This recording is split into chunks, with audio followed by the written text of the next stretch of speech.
मलकागंज में रहने वाली प्रभा वैसे तो बड़ी समझदार थी। सभी लोग उसका खूब सम्मान करते थे। उसका एक बेटा अनुराग और बेटी नैना थी। वो दोनों को खूब प्यार करती थी। लेकिन जब से अनुराग की शादी हुई तब से वो अपनी बहू किंजल और बेटी नैना में खूब फर्क करने लगी। अनुराग और किंजल एक साथ एक ही कंपनी में काम करते थे, जहां दोनों को प्यार हुआ और दोनों ने शादी कर ली। अपने बेटे की ये लव मैरिज प्रभा को पसंद नहीं थी। ऐसी बहू आई है जो किसी काम की नहीं है। कितने बढ़िया बढ़िया रिश्ते दिखाए थे मैंने अनुराग को, लेकिन पता नहीं उसे उस किंजल में ऐसा क्या दिखा जो उसने अपनी ही मनमानी की। शादी को 2 हफ्ते ही हुए थे और अब प्रभा किंजल को परेशान करने लगी। एक रोज वो सुबह सुबह उसके कमरे में आई। बहू, सुबह के 7 बज रहे हैं। बहू का ये काम नहीं होता कि वो सुबह देर तक सोते रहे, बल्कि जल्दी उठ के घर की साफ सफाई और नहाकर पूजा पाठ करो और सबको खाना बना कर दो। यही होता है। अब माफ करना माँ जी, वो देर रात तक ऑफिस का काम कर रही थी लैपटॉप पर, इसलिए आंख खुलने में देर हो गई। अच्छा ठीक है, आज हो गया। कल से ऐसा नहीं होना चाहिए। और ये क्या, ये मैं क्या देख रही हूँ? ये कैसे वेस्टर्न कपड़े पहने तूने? मुझे ये सब कपड़े पसंद नहीं आते। बहुएं तो साड़ी और सर पर पल्लू लिए ही अच्छी लगती हैं। लेकिन ऐसा कैसे होगा माँ जी, मैं ऑफिस वाली लड़की हूँ और वहाँ तो जीन्स टॉप ही चलता है। वो सब मुझे नहीं पता। कहा ना तुम्हें जाकर कपड़े बदलो, साड़ी पहनो। अनुराग जी, आप ही समझाइए ना माँ जी को। अब माँ को इसमें खुशी मिलती है तो यही कर लो ना किंजल। वैसे भी कपड़ों से क्या ही फर्क पड़ता है। घर में कलेश जितने कम हो उतना ठीक है। बेचारी किंजल अब क्या ही करती। अब ना चाहते हुए भी उसे वैसे ही कपड़े पहनने पड़ते जैसे उसकी सास चाहती थी।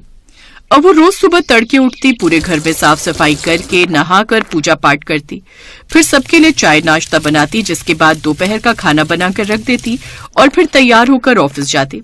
जबकि उसकी ननद नैना कुछ भी काम नहीं करती और शॉर्ट वेस्टर्न ड्रेसेस पहनकर घूमती। लेकिन प्रभा देवी अपनी बेटी को किसी काम के लिए नहीं बोलती। फिर शाम को घर आकर किंजल फिर से चाय और रात के खाने की तैयारी में लग जाती। और नैना तो कुछ नहीं करती थी। वो देर तक सोती रहती और नाश्ता करके तैयार होकर अपने कॉलेज चली जाती और दिन में आकर आराम से खाना खाकर सो जाती, जिस कारण उसे घर का कोई काम भी नहीं आता था। एक रोज किंजल थकी हारी अपने घर आई। अनुराग, मुझे लगता है मुझे फीवर हो रहा है, साथ में चक्कर भी आ रहे हैं।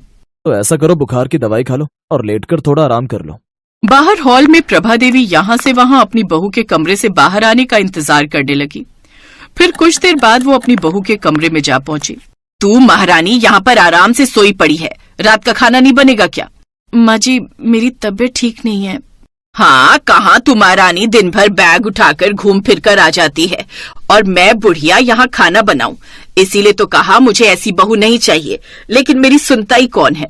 अनुराग ने अपनी माँ को समझाने की कोशिश की, लेकिन वो कुछ नहीं समझी और हार थक कर किंजल को ही उठकर खाना बनाना पड़ा। ऐसे ही कुछ समय बीत गया। एक रोज नैना के लिए एक अच्छे घर से रिश्ता आया और प्रभा देवी ने उसकी शादी कर दी। ये ले बेटी, ये मेरे गहने हैं, इन्हें तू रख ले। अभी तक ये मैंने तेरी भाभी को नहीं दिखाए, नहीं तो वो हड़प लेती। अब तू चली जाएगी तो आखिर कौन है मेरा यहाँ पर? ये कहते हुए वो रोने लगी। कमरे के बाहर आ रही किंजल ने ये सब बातें सुन ली। उसे बड़ा बुरा लगा, क्योंकि सच तो ये था कि अपनी सास का सारा काम तो आज तक वही करती आई थी, जबकि नैना ने तो कुछ किया ही नहीं। फिर किंजल अंदर आकर बोली, माँ जी, आप अकेली क्यों हो जाओगी? मैं हूं ना आपके पास। बहू तो बहू ही होती है और बेटी बेटी। ये सब सुनकर किंजल चुप हो जाती है। नैना विदा होकर अपने ससुराल चली गई। लेकिन कुछ ही दिनों में नैना की सास विमला का फोन प्रभा देवी को आया। एक तो बहन जी, तुमने दहेज में ना के बराबर सामान दिया, ऊपर से अपनी फूहड़ बेटी को मेरे पल्ले बांध दिया। इसे कुछ काम धाम तो आता नहीं। बहन जी, उसे थोड़ा समय दीजिए, सीख जाएगी। आप अपनी बहू को बेटी ही समझो, आखिर तुम्हारी बहू किसी की बेटी ही तो है ना। बहन जी, मुझे उपदेश दे रही हो? पहले खुद की बहू को भी बेटी समझो। अच्छे से देखा है मैंने आपको उसे सारा दिन कोलू के बैल की तरह पीसते हुए। आई बड़ी मुझे समझाने वाली। ये कहकर विमला फोन रख देती है। लेकिन प्रभा को तो जैसे जोर का झटका लगा था। वो चुप रही। अपनी बेटी के ससुराल जाने के बाद वो काफी उदास रहने लगी थी और इसी सब में अब उसकी तबीयत भी खराब रहने लगी थी। जैसा जुल्म मैंने अपनी बहू के साथ किया है, उसके बाद वो मेरे पास आएगी भी नहीं। एक रोज उसे काफी तेज बुखार था, तभी उसने किंजल की आवाज सुनी। उठिए माँ जी, पहले ये खिचड़ी खा लीजिए, फिर ये दवाई भी, आपको आराम मिलेगा। किंजल ने अपने हाथों से अपनी सास को खिचड़ी खिलाई, फिर दवाई भी, जिसके बाद बड़ी देर तक वो वहीं बैठकर उसके पैर दबाती रही। किंजल ने अपनी सास की सेवा करने के लिए कुछ दिनों के लिए ऑफिस से छुट्टी ले ली। अब वो सुबह शाम अपनी सास की सेवा करती। कुछ ही दिनों में प्रभा बिल्कुल ठीक हो गई। अब किंजल के बिना तो उसका कोई काम ही नहीं चलता था। एक रोज प्रभा बाजार से लौटी तो उसके हाथ में कई सारे पैकेट थे। वो अपनी किंजल बहू को बुलाने लगी। किंजल बहू, बाहर तो आना। जी माँ जी। लो बेटी, अब से ये साड़ी छोड़कर तुम ये कपड़े पहन कर आओ, और आज के बाद ये सब कपड़े ही पहनना, तुम पर खूब खिलते हैं। कुछ देर बाद वो वेस्टर्न कपड़े पहनकर बाहर आई और अपनी आंखें भरते हुए अपनी सास से कहने लगी, थैंक यू माँ जी। बेटी, मुझे अच्छे से समझ आ गया कि बेटी और बहू में कोई फर्क नहीं होता। सारा फर्क हमारे नजरिए और सोच का होता है। जब मेरी बेटी किसी दूसरे के घर गई तब वो दूसरे के घर की बहू बन गई। उसकी सास जब उसे वहां परेशान करती है तब मुझे बहुत तकलीफ होती है। मैंने तो तुझसे कभी अच्छा सलूक किया ही नहीं।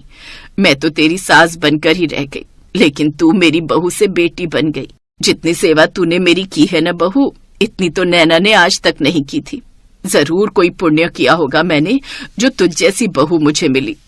ये सब सुनकर किंजल बहुत खुश हुई। फिर अगले दिन जब वो ऑफिस से लौटी तो उसकी सास ने उसे चाय बनाकर दी। अरे माँ जी, आपने क्यों तकलीफ की? माँ भी बोलती है और तकलीफ की बात करती है, और मेरी बेटी अगर थक कर आई है तो उसके लिए मैं इतना तो कर ही सकती हूँ ना। चल ले, अब चाय पी ले, फिर बाद में साथ में डिनर करेंगे। आज तेरी मनपसंद मटर पनीर की सब्जी और आलू बैंगन बनाया है पूड़ी के साथ। माँ जी, अब मुझे अपनी माँ की याद नहीं आती, क्योंकि अब मुझे माँ जो मिल गई है। दोनों सास बहू एक दूसरे के गले लग गई। ये देख अनुराग भी बहुत खुश था। कुछ दिन बाद नैना कुछ रोज अपने मायके रहने आई, जहाँ उसकी भाभी और माँ ने मिलकर उसे घर का सारा काम सिखा दिया, जिसके बाद वो भी अपने ससुराल में सारी जिम्मेदारियां अच्छे से निभाने लगी।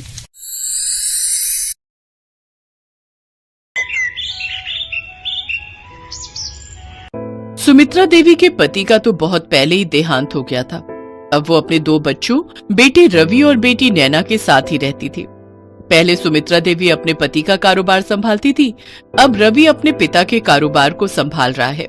इसलिए उम्र के साथ सुमित्रा देवी का फैक्ट्री में आना जाना बहुत कम रहता है। ज्यादातर वो मंदिर में भजन कीर्तन में ही अपना समय बिताती हैं। रवि शेफाली नाम की एक लड़की से बहुत प्यार करता है, पर उसके मन में हमेशा एक डर रहता है, जिसका सबसे बड़ा कारण है सुमित्रा देवी के पुराने विचार, जिस पर वो आज भी अमल करती हैं। और सुमित्रा जी, कब कर रही हो अपने बेटे की शादी? देखो कलावती बहन, हमारे तो खानदान में शुरू से एक ही रीत चली आ रही है, बेटी लो बहू दो। तो मुझे तो चिंता ही नहीं है। जिस घर की बहू आएगी उस घर में हमारी बेटी ब्याह कर चली जाएगी। तुम अभी भी पुराने रीति रिवाज को मानती हो। अगर तुम्हारे बच्चों ने अपनी पसंद से शादी करने की मांग की तो फिर क्या करोगी? तुम्हारी ये बात की बेटी लो बहू दो धरी की धरी रह जाएगी। ऐसा कभी नहीं होगा कलावती। मेरे बच्चे कभी मेरी बात नहीं टालते। मैं जहाँ कहूंगी वो वहीं शादी करेंगे। सुमित्रा देवी को अपने ऊपर बहुत घमंड था कि आज भी वो अपने पूरे परिवार को पुराने रीति रिवाज के घेरे में बांधे हुए हैं। तो उसके परिवार वाले इस बात से खुश हैं, सहमत हैं, ऐसा नहीं था। सब सुमित्रा की सादत से बहुत परेशान थे। भैया, आपको लगता है माँ आपकी बात को मानेंगी? वो तो अभी तक इसी बात पर अमल करती है कि बेटी लो बहू दो। वो तो ऐसे घर की तलाश में है जहाँ पर मैं शादी होकर जाऊं और उधर की बेटी यहाँ शादी होकर आए। आजकल वो आपके लिए ऐसी लड़की की तलाश कर रही है। नैना, मैं शेफाली से बहुत प्यार करता हूँ। शेफाली को मैंने वादा किया है कि मैं उसे अपनी पत्नी बनाऊंगा और इस घर की बहू। इसीलिए मैं आज माँ से इस बारे में बात करने वाला हूँ। तभी सुमित्रा देवी भी आ जाती हैं। क्या बात है, बताओ तो, क्या बात करनी है मुझसे? माँ कोई नहीं, आप पहले बैठो, फिर आराम से मैं बात करता हूँ। माँ, मैं पानी लेकर आती हूँ। हाँ बोल, क्या बात है? माँ, मैं शेफाली से बहुत प्यार करता हूँ। मेरा मतलब है, शेफाली बहुत अच्छी लड़की है।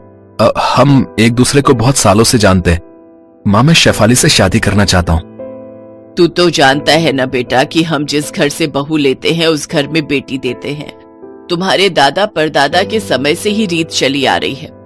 मैं इस घर में बहू बनकर आई थी तो तुम्हारी बुआ भी हमारे घर बहू बनकर गई थी और आज तक वो भी यही रीत निभा रही है। तुम्हें पता है ना, पिछले साल उन्होंने भी अपनी बेटी की जब शादी की तो उनके घर में बहू बनकर उनकी बेटी की ससुराल की ही लड़की आई थी। हमारे खानदान में यही रिवाज चलता है। क्या शेफाली का कोई भाई है जो कुंवारा हो और जो हमारी नैना से शादी कर सके? फिर मुझे कोई ऐतराज नहीं। हाँ भाई तो है, पर पता नहीं वो हमारी नैना को पसंद आएगा या फिर नैना को वो पसंद आएगा या नहीं, ये भी तो देखना है। तो एक बार बात करके देख लेते हैं। चल, कल ही चलते हैं शेफाली के घर। नैना सब कुछ सुन रही थी, वो भी बहुत परेशान थी और रवि भी। अगले दिन सुमित्रा देवी रवि के साथ शेफाली के घर जाती हैं और वही बात दोहरा देती हैं जो इतने सालों से कहती आ रही थी। बहन जी, आपको बुरा न लगे तो मैं यही कहना चाहूंगी, ये तो जबरदस्ती वाली बात हो गई। सच तो ये है कि हमने अपने बच्चों को हमेशा अपनी पसंद की शादी करने के लिए ही हामी भरी है। शादी दो लोगों के बीच अगर पसंद से हो तो वो रिश्ता सालों साल टिकता है। और जहाँ तक मैं अपने बच्चों को जानती हूँ, मेरी बेटी ने रवि को पसंद किया है और मेरा बेटा आयुष भी किसी लड़की को पसंद करता है। उसने मुझे पहले ही बता रखा है। मेरे बच्चे मेरे से कुछ नहीं छुपाते। तो फिर बात यहीं खत्म होती है। ये शादी नहीं हो सकती। मैं तो अपने बेटे की शादी उसी घर में करूंगी जिस घर की बेटी हमारे घर आएगी। बेटी लो, बहू दो, बस यही हमारी शर्त रहेगी। पर माँ रुको तो। सुमित्रा देवी उस समय किसी की नहीं सुनती और वो वापस घर आ जाती है। पर उस दिन के बाद रवि उदास रहने लगता है। वो अपनी माँ के खिलाफ नहीं जाना चाहता था। नैना अपने भैया को उदास नहीं देख सकती थी। उसने रवि की आंखों में आंसू देखे थे। नैना शेफाली को फोन करती है। शेफाली भाभी, मैंने तो उसी दिन आपको भाभी मान लिया था जिस दिन रवि भैया ने आपके बारे में बताया था और आपसे मिलवाया था। अब आप दोनों को मिलने से कोई नहीं रोकेगा। अब आप दोनों के जीवन में सारी परेशानियां दूर हो जाएंगी। हमेशा रवि भैया का ख्याल रखना भाभी। नैना, मुझे कुछ ठीक नहीं लग रहा, तुम क्या करने वाली हो? शेफाली को कुछ ठीक नहीं लग रहा था। उसने बिना देर किए जल्दी से रवि के घर का ऑटो लिया और कुछ ही देर में वो रवि के घर पहुंच गई। क्या हुआ? तुम घबराई हुई क्यों शेफाली? सब ठीक तो है ना? नैना कहाँ है? नैना तो अपने कमरे में है, पर तुम्हें उससे क्या काम है? शेफाली नैना के कमरे में जाती है। नैना का कमरा अंदर से बंद था। सब घबरा जाते हैं। शेफाली, रवि, सुमित्रा सब नैना का दरवाजा पीट रहे थे। रवि, तुम्हें दरवाजा तोड़ना होगा, नैना कुछ गलत करने वाली है। रवि नैना का दरवाजा तोड़ देता है। नैना अपने आप को मारने वाली थी।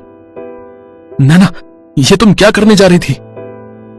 नैना मेरी बच्ची, तू अपने आप को खत्म कर रही थी, पर क्यों? नैना फूट फूट कर रोने लगती है। तो मैं क्या करूं माँ, मैं ही तो सबके दुखों का कारण हूँ। अगर मैं इस दुनिया से चली जाऊंगी तो कम से कम रवि भैया और शेफाली भाभी एक दूसरे से शादी कर पाएंगे। उन्हें एक दूसरे का प्यार मिल पाएगा, क्योंकि तुम नहीं मानोगी। तुम अपने पुराने रीति रिवाज पर ही अड़ी रहोगी।